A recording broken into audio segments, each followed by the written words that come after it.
Eu só vou fazer mais duas perguntinhas, já que você entrou nesse assunto de elevador, e retomar um pouquinho um assunto que você falou lá atrás. Lógico que você não usou nem esse termo, mas eu vou usar, você vai saber. É fração ideal, cobrança do condomínio pela fração ideal. No caso, a MRV, ela não cobra por fração ideal, né? Mas outras construtoras que eu acompanho aí no meu outro canal, eles cobram. O pessoal da MRV não sabe nem o que é isso, né? Vamos entrar agora no mundo mágico aí. É, aí eu queria que você falasse um pouquinho a respeito disso. E também, assim, a MRV ela tem lá o bloco PCD. Geralmente é um, mas tem condomínios que são dois, que somente esse bloco possui elevador. Então eu já presenciei várias brigas nos grupos aí, né? O pessoal, eu não vou pagar a manutenção de elevador do bloco que eu não vou usar, que eu não vou morar aí não sei o que lá, e bababá. Aí eu queria que você comentasse. O Código Civil ele estabelece, né, que o rateio das despesas condominiais eles sejam por fração ideal, desde que ou na forma expressa na convenção. As convenções da MRV, geralmente, todas que eu conheço também, a gente tive vários condomínios da MRV, não é fração ideal. E eu já tive esses vários questionamentos que você me falou aqui de questão de elevador.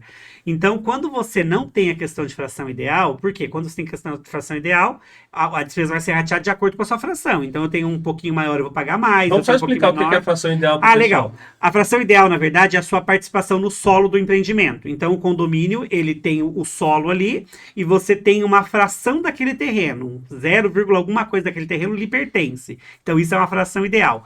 A soma de todas essas frações dá 100, que é o número que vai dar os apartamentos ali. Então, os apartamentos são divididos de acordo com essa fração. Então, quando você tem a convenção estipulando que o rateio por fração ideal, então a sua cobrança vai ser de acordo com essa Com o tamanho do seu apartamento. o tamanho do seu apartamento. Que quanto maior o seu apartamento, mais tamanho no solo você vai ter. Isso. Então, é por isso que a gente tem essa questão de fração ideal. No meu condomínio é assim.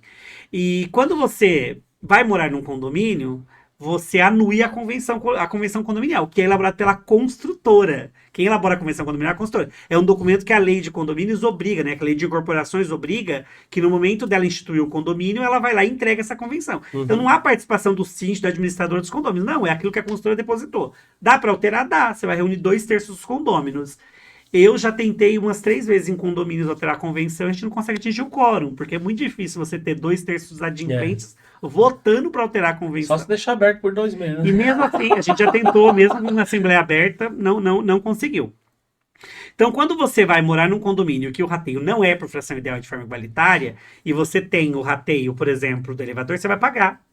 Eu, por exemplo, vou falar, no meu condomínio, por exemplo, tem piscina. Eu nunca entrei na piscina do meu condomínio. Nunca. E eu pago pela manutenção do meu condomínio igual todo mundo. Eu sempre uso esse exemplo quando eu estou explicando pro pessoal. O meu condomínio tem academia. Passei a utilizar a academia recentemente, mas até então eu sempre paguei rateio. Não, eu utilizava academia. Sim. Meu condomínio tem quadra. Eu não tenho filhos, então eu não uso a quadra.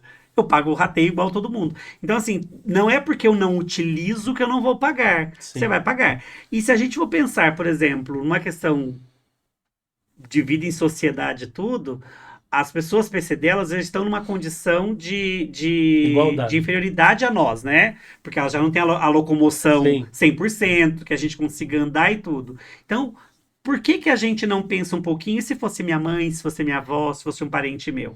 Então, a gente tem que parar um pouquinho também e pensar nisso. Eu falei igualdade, mas é desigualdade. Desigualdade, isso. E aí, se você for parar para pensar, por exemplo, quanto custa no global a manutenção desse elevador? 50 centavos para cada um. Exatamente. E aí, esse mesmo morador que você está falando que você não utiliza o elevador e ele utiliza porque ele é PCD, ele às vezes não está utilizando a quadra, ele está pagando manutenção igual a todo mundo. Você imagina se cada um vai falar assim, eu não vou pagar porque eu não utilizo. Então, o que a gente vai fazer? A gente vai ter... Como que a gente vai controlar isso em condomínio? Não, o negócio é tão sério. Por isso que eu falo para você que às vezes a pessoa votar para aumentar o próprio condomínio é uma coisa quase impossível de acontecer. Eu sei que acontece, Sim. igual você explicou, mas é quase impossível. Porque eu já vi pessoas do próprio bloco que tem o elevador falando, eu moro no térreo, eu não vou usar elevador, eu não vou pagar.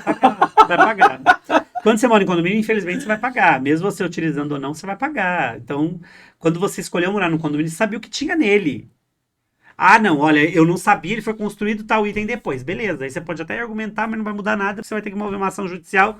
Se você conseguir êxito, o juiz vai mandar, a gente vai seguir o que o juiz mandar. Fora isso, o que tá ali, da forma como é feito o rateio da despesa, vai ser igual para todo mundo, vai ser igual para todo É. mundo. Não adianta, não adianta.